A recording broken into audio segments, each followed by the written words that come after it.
and our Syrian coalition partners are converging down on Raqqa. All the while, coalition forces continue to hunt down ISIL leaders. And then General Robinson discussed NORAD Northcom's continued cooperation with our domestic intelligence and law enforcement partners to help protect our homeland and our people. The many other senior leaders here today contributed to this morning's productive, robust discussion. The meeting was another reminder that while the world doesn't rest for the transition here in Washington, neither does the Department of Defense. American people here at home and our friends around the world can have confidence, and our adversaries should take heed that the U.S. military is full speed ahead in the coming weeks and months. The Senior Leadership Council is also a reminder of why I feel confident in DoD's ability to meet these challenges and those the future will present as well. Around the conference room earlier today, there were some of the finest men and women America has to offer. Like all those Americans serving around the world right now, each of our leaders is dedicated to defending this country and making a better world for our children. Our military, the finest fighting force the world has ever known, has so many strengths: technological, material, operational experience, and more, but another is its leaders. America's military deserves only the finest leaders, and we've got them, whether in the Joint Chiefs, our combatant commands, or in the service, as each of them, I know, will continue to make an important and lasting contribution to the future of our military. So will the Marine to my left, General Joe Dunford. I said it yesterday, I'll say it again today. Recommending Joe Dunford to be chairman of the Joint Chiefs of Staff was the best decision I made as Secretary of Defense. Joe, you've been a great partner, helping me lead the department, our joint force, and advising and supporting the President, in accelerating the counter-ISIL campaign, reforming our department to better confront trans-regional and trans-functional challenges, and much, much more. And I have every confidence you'll continue to defend our country and protect our values with excellence in the years to come. And of course, the Pentagon Press Corps represents one of those values and also upholds one of those values that we defend. Free and vibrant press is essential to our democracy and the protection of it.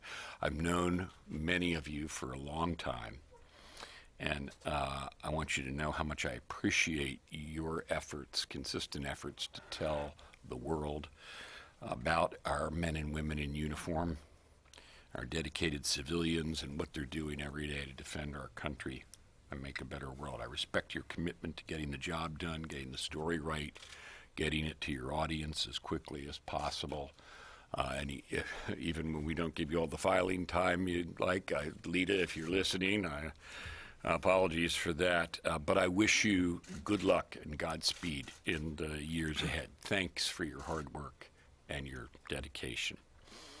With that, I know the chairman has a few words, and then we'll take your questions. Hey, thanks, Mr. Secretary. Hey, first of all, to Bob Burns, Bob, I get the chance on behalf of the Secretary and I to wish you a happy birthday. 38 long years. That's right. And I understand that's about 80% of the reason why we're here this afternoon, so thank you very much. Ms. Secretary, you were kind. We had a farewell, I think most of you know, yesterday for the Secretary. But it was really not just for his 2 years as Secretary. Yes, this caps really almost 4 decades of service to the department in just about every capacity. And Ms. Secretary, it's our last public appearance together. So I want to thank you on behalf of the force for your leadership, first and foremost. I mean, there's many things we could talk about: the ISIL campaign, putting the department on a path to capability development that will make us maintain a competitive advantage in the future. How hard you've worked to maintain deep partnerships and improve our alliances around the world. But at the end of the day, it's been the compassion and the care that you've had for our men and women in uniform, and the fact that you've been all about winning that I think we'll remember most. And so I just want to, in our last time together, just say thanks very much for your leadership, sir, your partnership, and for giving me an opportunity to make a difference with you. Thanks, Joe. And with that, I think we'll be prepared to take questions. Birthday boy, first question. Secretary, a question for both of you about one of the topics you refer to, I think, as the big 5 problems that the country faces, North Korea. If and when North Korea does test launch an ICBM, would the U.S. or should the U.S. attempt to shoot it down, not because it poses a physical threat necessarily, but in order to deny North Korea the technical advancement it needs to move toward its ultimate goal of being able to hold the U.S. territory at risk? If the missile is threatening, it will be intercepted. If it's not threatening, we won't necessarily do so. And because it may be more to our advantage to, first of all, save our interceptor inventory, and second, to gather intelligence from the flight, rather than do that when it's not threatening. And Joe, you same thing. No, Bob, that's where I'd be as well. Okay, Barbara. General Dunford, I'd like to start with you and then Mr. Secretary. Sir, you once testified before Congress that you saw Russia as in your words, as a possible existential threat, and that their behavior was alarming, in your words.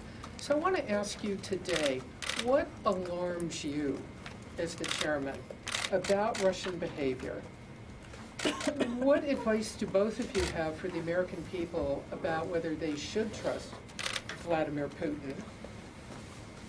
Those two questions, and then I would like to follow up by also asking you what you both think the chances are of capturing or killing Abu Bakr al-Baghdadi before the Obama administration leaves office. Okay. You want me to start? Okay. Well, first of all, let me start. I'll do it Russia and then Baghdadi. With respect to Russia, I've been very clear. We have our serious differences with Russia. It's not a question of alarm. It's a matter of strategic judgment. We've had serious concerns about their activities in Ukraine. I've said clearly I think their activities in Syria have been backwards and counterproductive. And at the same time, we've worked productively with Russia with respect to North Korea and with respect to Iran. And therefore, our approach to Russia is one that is both strong and balanced. Strong in the sense that we're making investments, specifically with an eye to being able to continue to check and deter Russia, and also making investments in our alliance, in NATO, so that they can stand strong against Russian aggression. Balanced, let me just finish and I'll get to you. Balanced in the sense that we, with Russia and everybody else, continue to look for opportunities where we can make our interests align.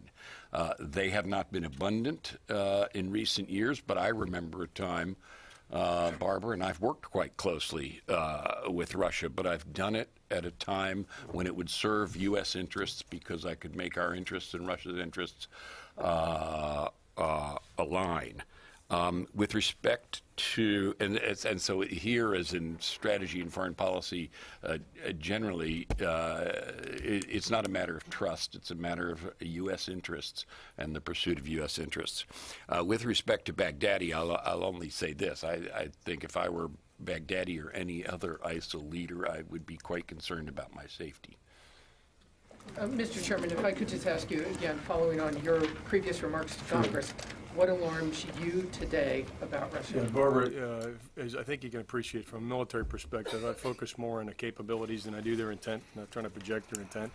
And so when I made that statement, I looked at the modernization of the nuclear enterprise and their public statements about the use of nuclear weapons. I looked at their cyber activities and their development of cyber capabilities. I looked at what they were doing for space and anti-space, their maritime capability. And then, you know, what I also looked at was what I describe as adversarial competition that has a military dimension short of conflict. That's where they've used political influence, economic coercion, unconventional operations, military posture to actually undermine our alliance structure in our partnerships in Europe. So that probably to me is one of the big concerns. The Secretary mentioned Ukraine. We saw similar activity in Georgia. We saw similar activity in the Crimea. We see similar activity in the Baltic states. Missy. Hi, Missy Ryan from the Washington Post. I have two questions. One for you, Secretary Carter. Lawmakers, including Senator McCain, have called the Russian hacking activity an act of war, suggesting that it requires a more aggressive response. Do you agree with that assessment, and do you think that the U.S. response to the hacking activity has been inadequate? And General Dunford, I'd like to ask you about the civilian casualties issue in Iraq and Syria. And the new administration has suggested that it might intensify the bombing campaign, and I know you don't want to comment on future policy, but given that military officials have said that after the acceleration of the air campaign last year, that they were hitting everything they could that wouldn't incur civilian casualties, is your judgment that can the air campaign be intensified without killing more civilians? Well, with respect to the Russian hacking issue, I don't have anything to add to what the FBI and the intelligence community have said in the report. They obviously did a meticulous job of analyzing the data. They've reported their conclusions quite clearly. I think they just as clearly call for a response. Here, that response can be across a broad range. It doesn't have to be a similar response that is a cyber response. Some responses have been made.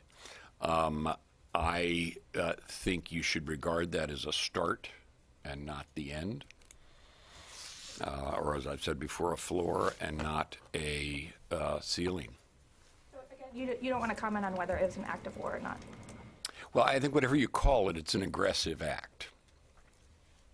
Missy, I'm having a hard time answering your question directly because to me, the pace of our bombing is driven by the pace of operations of our partners on the ground. So we're providing air support that's consistent with the progress of the Iraqi security forces in the case of Iraq. I think last year about this time, you can remember we had a conversation about why isn't the air campaign have high tempo?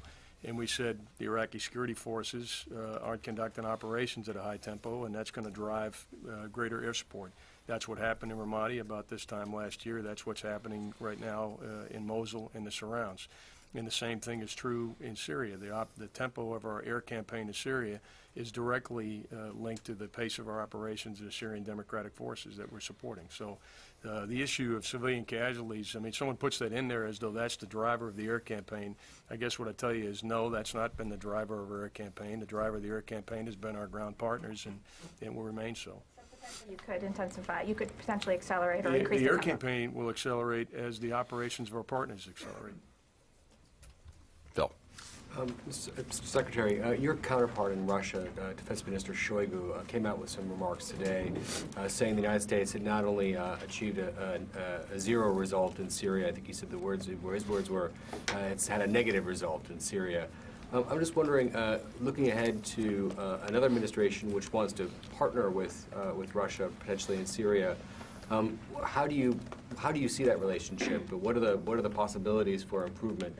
And to the chairman, if possible, you warned Congress last year about the dangers of sharing intelligence with Russia. How has your thinking evolved in these many months, especially as U.S. and Russian forces have come into greater proximity just to do the evolution of the campaign? Sure. Well, I'm realistic about our concerns about Russian behavior, not just in Syria, but I've also spoken about Europe as well. I've also said that it stands to reason and has long been American practice with respect to Russia and other countries that we would cooperate and align ourselves with other countries when and if their conduct and their interests made that in our national interest. There haven't been a lot of opportunities in the last number of years. Again, I told you I remember a time when it was different, and of course we'd all like to see a time return, but that would require behavior on the Russian part that was more